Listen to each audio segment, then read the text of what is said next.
Saudi അറേബ്യയിലെ Al Baha മേഖലയിൽ മലനിരകൾക്ക് മുകളിൽ ഒരു വെളുത്ത സ്ഫടികക്കല്ല് പോലെ തിളങ്ങി നിൽക്കുന്ന ഒരു അത്ഭുതമുണ്ട്. The Ain heritage village.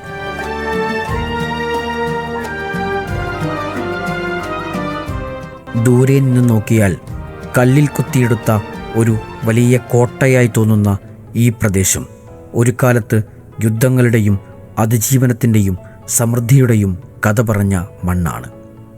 Marble village എന്ന് ലോകമറിയുന്ന ദി ഐൻ ഹെറിറ്റേജ് വില്ലേജിൻ്റെ ചരിത്രത്തിലൂടെയാണ് ഇന്നത്തെ നമ്മുടെ യാത്ര.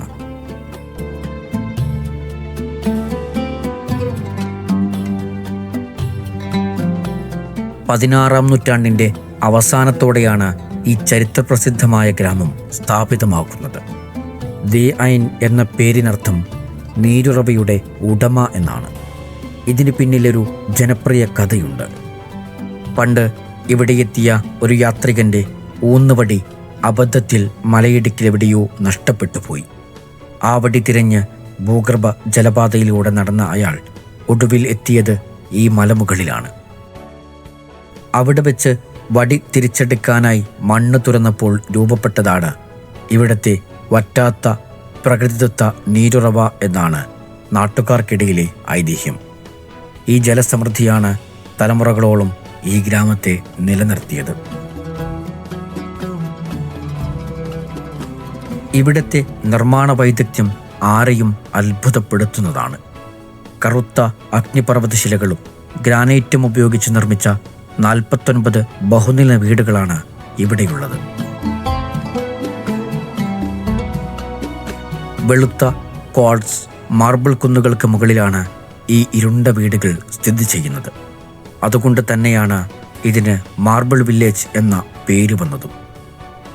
സിമൻറ്റോ മറ്റ് ആധുനിക കൂട്ടുകളോ ഇല്ലാതെ കല്ലുകൾ ഒന്നിനുമേൽ ഒന്നായി അടുക്കി വെച്ചാണ് 4 മുതൽ 5 നിലകൾ വരെയുള്ള ഈ വീടുകൾ പണിതുയർത്തിയിരിക്കുന്നത്.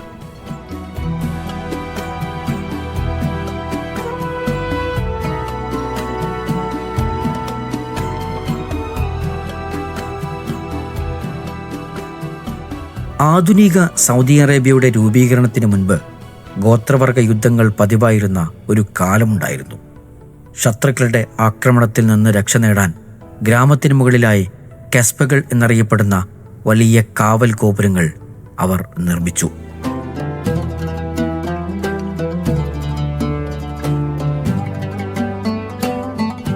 പത്തൊൻപതാം നൂറ്റാണ്ടിൻ്റെ തുടക്കത്തിൽ ഒട്ടോമൻ സാമ്രാജ്യത്തിനെതിരെ ഈ പ്രദേശത്തെ ഗോത്രവർഗക്കാർ നടത്തിയ ശക്തമായ പ്രതിരോധത്തിന് ദി ഐൻ സാക്ഷ്യം വഹിച്ചിട്ടുണ്ട്. പ്രദേശത്തിൻ്റെ ഭൂമിശാസ്ത്രപരമായ പ്രത്യേകതകൾ മുതലെടുത്ത് നാട്ടുകാർ ഒട്ടോമൻ സൈന്യത്തെ ഇവിടെ വെച്ച് പരാജയപ്പെടുത്തി. ഇന്നും ഇതിനടുത്തുള്ള ചില പഴയ കല്ലറകളെ നാട്ടുകാർ തുർക്കികളുടെ ശവകുടീരങ്ങൾ എന്നാണ് വിളിക്കപ്പെടുന്നത്.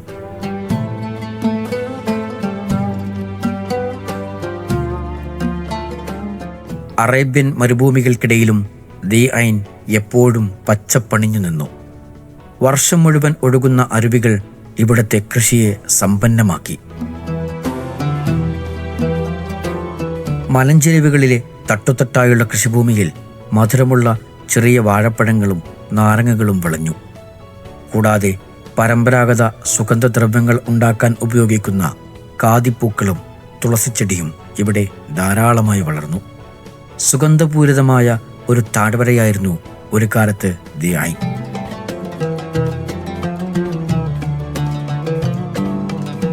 സൗദി അറേബ്യയുടെ ഏകീകരണത്തിന് ശേഷം സമാധാനം കൈവരുകയും രാജ്യം ആധുനികവൽക്കരിക്കപ്പെടുകയും ചെയ്തതോടെ 1970കളിലും 80കളിലുമായി ഇവിടുത്തെ ജനങ്ങൾ താഴെയുള്ള ആധുനിക വീടുകളിലേക്ക് താമസം മാറി. അതോടെ ഈ കൽക്കോട്ടകൾ ചരിത്രത്തിൻ്റെ ഭാഗമായി മാറി.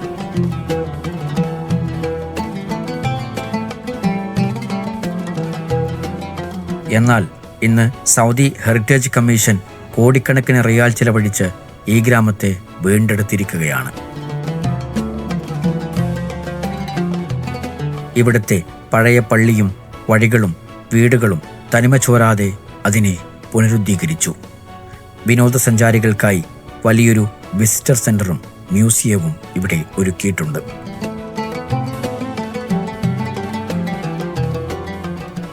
ഇന്ന് യുനെസ്കോയുടെ ലോക പൈതൃക പട്ടികയിലേക്ക് നാമനിർദ്ദേശം ചെയ്യപ്പെട്ട ദി ഐൻ ലോകമെമ്പാടുമുള്ള സഞ്ചാരികളുടെ പ്രിയപ്പെട്ട കേന്ദ്രമാണ്.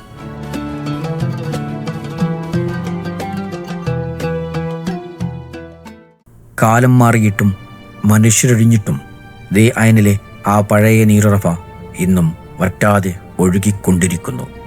നൂറ്റാണ്ടുകൾക്ക് മുമ്പ് തങ്ങളുടെ പൂർവികർ നട്ടുപിടിപ്പിച്ച അതേ വാഴത്തോപ്പുകളെ നനച്ചുകൊണ്ട് ഭൂതകാലത്തിൻ്റെ ഓർമ്മപ്പെടുത്തലായി.